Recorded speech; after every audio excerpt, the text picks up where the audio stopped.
Hi.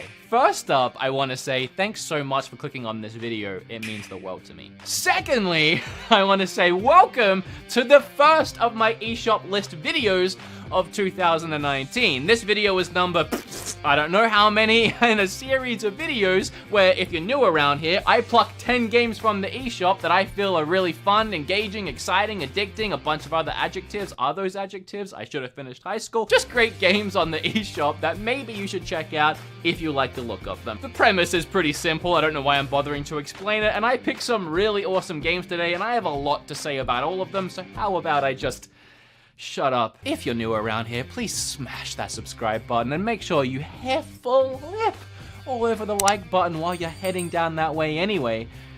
Without further ado, let's talk about some really fun eShop games. And the first eShop batter stepping up to today's plate, that is my video, is Downwell.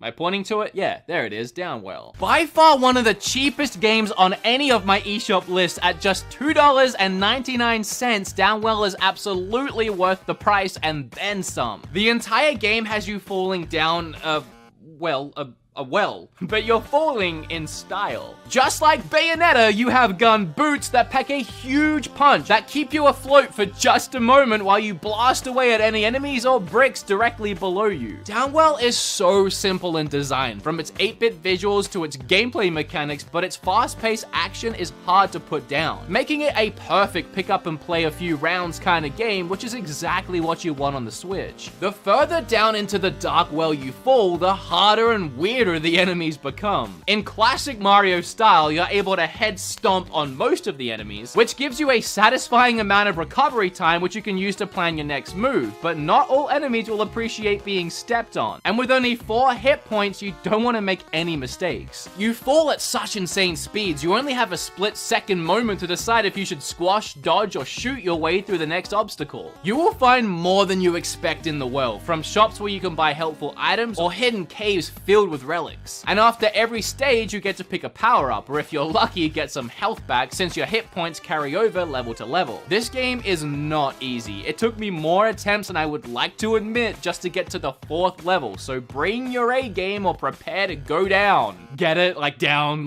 well, like cause you're falling down the well. The game's just a few dollars. Try it out. While Goat Simulator might be the most expensive game on this list, sitting at $29.99, which really 30 bucks ain't that bad, it's also the game that'll bring you the most unadulterated joy. The concept is incredible. So you have all these simulator games, right? Like Farming Simulator, Bus Simulator, you know the types. They're supposed to make you feel like you're working a 9 to 5 on a tractor all day. Super serious stuff. Well, someone had the amazing idea, what if you were a goat and just like nothing made sense? In Goat Simulator, you control a goat and your only objective is to have fun. Run, jump, bash things, lick stuff. Goat Simulator is all about causing as much destruction as you possibly can as a goat. I can't stress that enough. It's been compared to the old school Tony Hawk games, except instead of being a skater, you're a goat, and instead of doing tricks, you wreck stuff. Licking objects attaches your tongue to it, and you can literally drag anything around for as long as you want until you're done with it. And at any time, you can just drop your goat into ragdoll mode, which is when you start to experience the most fun you can have with the game's insane physics engine. And the entire game is filled with bugs and glitches, and that's half the fun. In fact, the developers have promised not to fix any of the bugs and glitches because they find them so hilarious. Well, except any of the bad bugs, you know, your game crashing and stuff like that. They'll fix that, but you know, the fun ones. So you might find yourself bugging out into the floors or walls amongst all the chaos you're creating. The game is literally a parody on the Simulator franchise, and it's one big meme in on itself. This Switch pack also includes Goat MMO Simulator, Goat Z or Goat Z, which is a Zombie DayZ parody, Goat Simulator Payday, and Goat Simulator Waste of Space. These are all fleshed out DLC versions of the base game. For example, the Goat Z pack even features crafting and of course zombies. So go get your goat on and start tweeting me all the bugs and glitches you find. Next we have Momodora, and hey, look at us, we almost made it through an entire eShop video without a Metroidvania game in it. And don't take me the wrong way, I love a good MVG as much as the next human being, it's just these lists are usually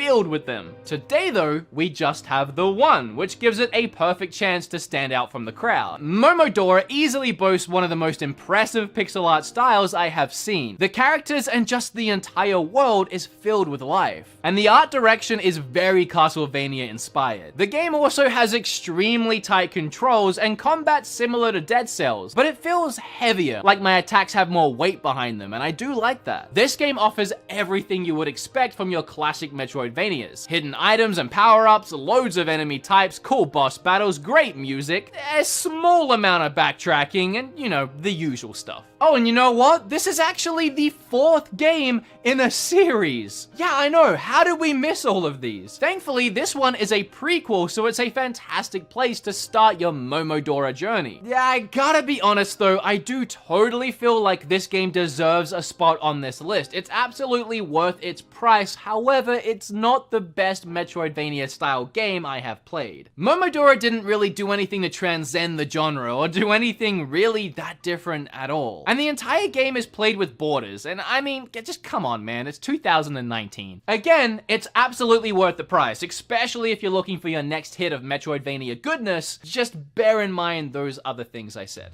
Wait a second. Didn't Enter the Breach launch in August of last year? Did I really forget to talk about it? Yes, I know I did, because every video I have made since then, y'all have let me know that I have not talked about Enter the Breach yet. Sheesh! Well, if I'm being honest for a second, I really appreciate the fact that when I miss a game that you really want me to talk about, you let me know it repeatedly. That actually means the world to me. So let's talk about Enter the Breach. I played it just for you guys. Enter the Breach is a turn-based strategy game set in the far future where humanity fights against giant armies of monsters. You control soldiers that operate these giant mechs that can be equipped with a bunch of different weapons and armor. And you play on these floating grid-filled squares, eradicating the monsters and trying to save the buildings filled with civilians. And this is where things get real, because Enter the Breach can be brutal. You'll have to constantly adapt to ever-changing scenarios, forever having to find new ways to survive the horror. As frustrating as it is to have new enemies spawn out of nowhere without you expecting it, it forces you to stay on your toes and expect the unexpected. Even slight screw-ups or misclicks can cost you the game, even if you're doing well. In some of the later missions, most of your gameplay time will probably be you just wondering what the heck is the best move to make next. The game isn't about flashy, colorful visuals or an in-depth, fleshed-out story. It's all about the tactics. For hardcore fans of the genre, this game is a must because it's one of the best in the genre. Did someone say flashy, colorful visuals? Oh yeah, that was me. That was me that said that. I remember. Another game I missed out on until now is Guacamelee 2. It's a Metroidvania. Damn it. So close. I guess there's 2 on this list. Honestly though, this game doesn't really feel like an MVG to me. It's more like a brilliant platformer with excellent level design. And it's just bursting with color. I mean, literally, I'm pretty sure they used every color there is in existence. Blues, reds, indigos, violets. The rest of the colors, I'm not naming them all. This game is filled to the brim with sharp wit, buttloads of charm, and just the right quirky sense of humor that I love. I mean, just look at this goat telling me that I'm in the darkest timeline. That right there, that's a game I want to buy twice. Guys, I've been thinking about that night over and over. One thing has become clear. This is the darkest, most terrible timeline. You play as Juan, having to travel timelines to save the world, and it's all up to him, because out of all the other timelines, he is the last one alive. I love this game.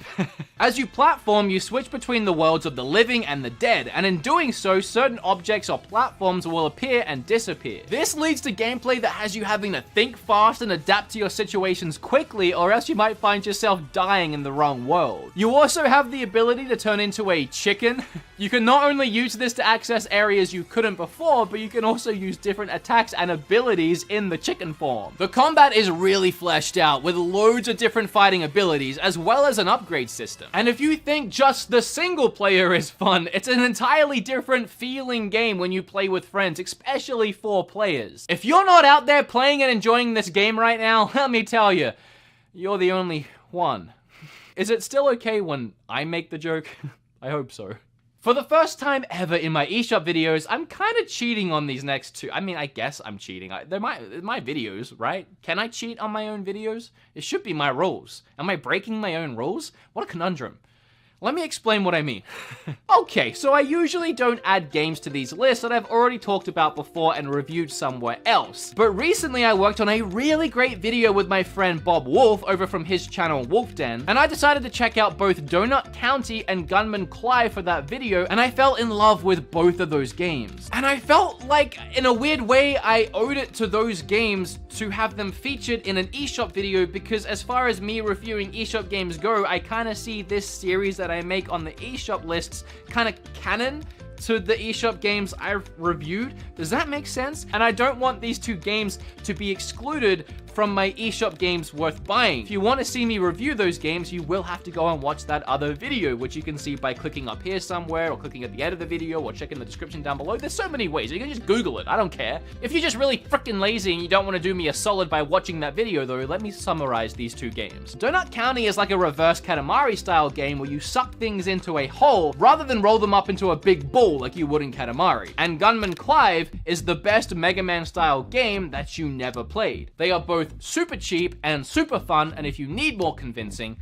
watch that other video. Oh, holy moly, I am so glad Firewatch came to Switch. This is a game I fell in love with on my Xbox quite a while ago, and now you guys can finally check it out for the first time if you also didn't play it elsewhere before now. And I recommend this one so much. It might be my second favorite on the list. Firewatch is a game that you will either absolutely love or you just might not. It depends on how you feel about walking sim kind of games, like the Telltale's Walking Dead. In other words, if you love fantastically written story-driven games with beyond brilliant voice acting and a roller coaster of emotions just waiting for you to jump on and start going through the loop-de-loops, then you're in for a treat. But if you're the kind of person that looks at a game like The Walking Dead and thinks, I don't like quick time events and there's not enough shooty bang bang, this might not be your game. Firewatch puts you in control of a man named Henry, who has found himself in a very difficult place in life. So he decides to escape to a job in the middle of nowhere, specifically the middle of a national forest in Wyoming in the year 1989. I mean, this place is so far in the middle of nowhere, it takes him 2 full days just to hike to his tower where he will be living and working throughout the rest of his career as a fire lookout. And it's the story that's told from this point on that's just something truly special. Henry is almost all alone out here other than a new friend he found in a fellow fire lookout named Delilah. And while throughout the game you can see Delilah's lookout tower in the distance, your only contact with her is through walkie-talkies. And through these walkie-talkies is where the entirety of the story will unfold. And again, it's just brilliant. You talk to Delilah every day about work, life, your past, everything and anything you choose to open up about, learning more about your own character as well as Delilah's. The dialogue here is captivating. At times it's laugh out loud funny, where some of the wisecracks or jokes they'll tell each other. There are, panties. There are what? I don't want to say that word again. Why, 'cause you're 12? And at other times, it'll get so intense that you won't even want to pick a dialogue option. The voice acting is so real and believable at times that I honestly forgot I was playing a game and truly felt as though I was listening to real people talk and learning all about them. What happens to these characters as the story unfolds made me legitimately feel uneasy, as a mystery arises and you start to feel as though you are constantly being watched or followed by something or someone. I wish I could talk about this game more and dive into more of the details, but I fear anything other than what I've said would be a spoiler. So I guess I'll end it by saying the art direction here is incredible, and since you're watching a video review, I really don't think I have to elaborate on that any more than I just did. The next one is One Strike. When I started looking at the eShop's latest releases to make this video, I saw One Strike had released fairly recently. I grabbed it and enjoyed it, and obviously decided to put it on this list. It wasn't until later that I found out that this wasn't actually the game's first time on the eShop. Apparently it was released back in October, but then it was swiftly pulled down for copyright infringement. The director of the game paid a composer for the music, and both the developer and the publisher were convinced that the track was an original work. Turns out though, that it wasn't. The track was stolen from a Famicom game. And now the game is back on the eShop with all new music, and I say we showed the game some support because it had quite a big setback through all of this. And it's a fun game. Let me talk about it. For only $4.99, this is another cheap game worth the price. You have 3 difficulty settings, easy, medium, or hardcore, and trust me, you'll want to start on easy. As the name of the game would suggest, you get hit once, you die. You hit your opponent once, they die. So simple, and yet so freaking intense. There is 7 different fighters to choose from, each of which have different weapons and fighting styles. Believe it or not, with just having a forward dash, back dash, block, and 1 attack button, it still takes quite a while to master each fighting style of the characters. In one life mode, just like in real life, you only got 1 life, that is, if that wasn't clear. You can't get hit by any of these fighters, even once, and I'm telling you that's not easy, even on easy. There is also arcade and team duel mode, as well as tournament mode for up to 8 players, AI, or real people. Again, it's another game that's just so simple in design and gameplay, and yet as soon as you block that first attack and then land the killing strike, you'll watch your opponent fall and then realize, I just want to keep on killing. That was darker than I intended. Yeah, so I'm pretty sure like 95% of you have been waiting for this one ever since you clicked on the video. Let's talk about it. In just the first few days since Wargroove released, it's already solidified itself as one of the best digital games on the eShop. In fact, I'll be surprised if this doesn't make it into my top 10 eShop Games of the Year roundup later on this year, and if that's the case, hello future me and future you guys. How was the year? Did anything terrible happen? Am I dead? I could be dead. I mean, I really could be. Let's not think about that.